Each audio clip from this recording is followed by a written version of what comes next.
Sekiro Shadows Die Twice is the next highly anticipated project from the revered From Software. When asked for comments about how much their new game would be like Dark Souls, they said, and I quote, "Rising soy sauce Dragon Ball." Don't know what that means. So anyway, in Dark Souls Arkham City, Batman and Naruto have had a baby and his Hokage has been stolen by the elusive arm bandit, but it's okay because you have a spare and you glue it back on with the power of friendship. This game is not out yet, can you tell? All I know about is the E3 trailer and this Gamescom demo footage from VaatiVidya's channel. This change to a character-focused story is reflected on how you traverse through this world. In Darky Soli, you are a glorified cockroach and the world treated you as such. It held you down, it oppressed you, it was miserable at you. It told you as little information as possible and you loved it for it.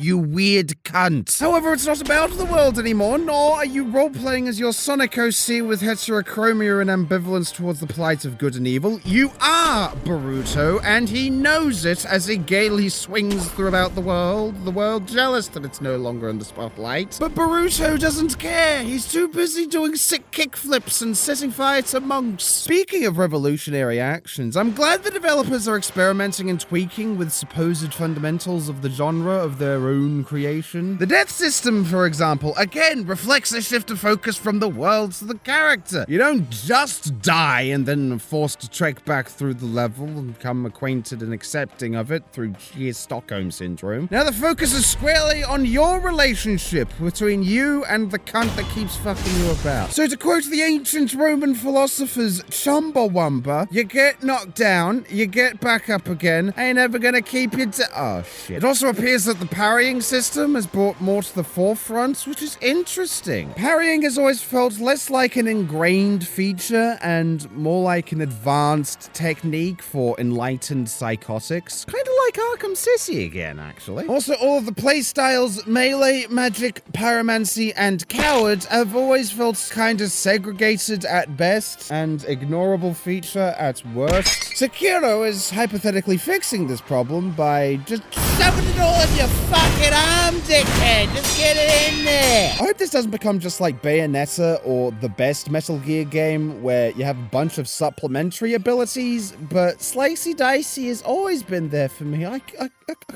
never leave him. Though I sincerely doubt the fucking arm-mounted flamethrower, registered trademark, will ever be categorized as a forgettable feature, and the devs appear to understand this with the prosthetic abilities blending and comboing with standard combat, which is fantastic. It's what separates a cheap gimmick from a genuine addition to gameplay. The stamina bar has been reworked, and by reworked, I mean put in the fucking bin and replaced with a poise bar, which is a visual indicator of how close you are to staggering, which is very interesting. It looks like it's trying to implement a traditional fast-paced hacky-slashy combat while at the same time having that additional layer of depth that a stamina bar affords without its oppressive control over the proceedings. Also, one last minor note. Holy fuck, this game looks colorful! After 5 whole games where you have been an interloper of a dead or dying or edgy goth world, it ironically feels so unnatural to be in a world that's still got some fucking life in it. There isn't much else left I have to comment on because, again, this is my footage. I haven't touched the bastard. However, I will say that with this and Doom Eternal, this is the first time in a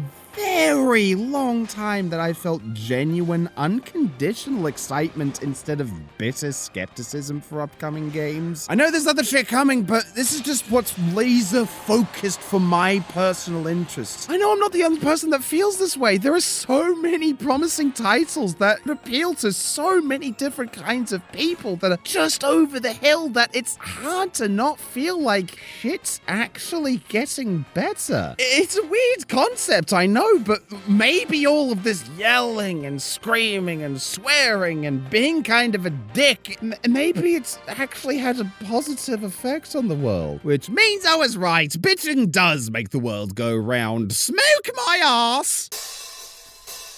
Hey, if you like the video, fucking just give me money, you fucking shithead. I have Patreon, there's Humble Bundles, there's some good bundles. First time in a while, just get it, you fucking shithead. Fucking like, subscribe, fucking just Just fuck off, you fucking dick.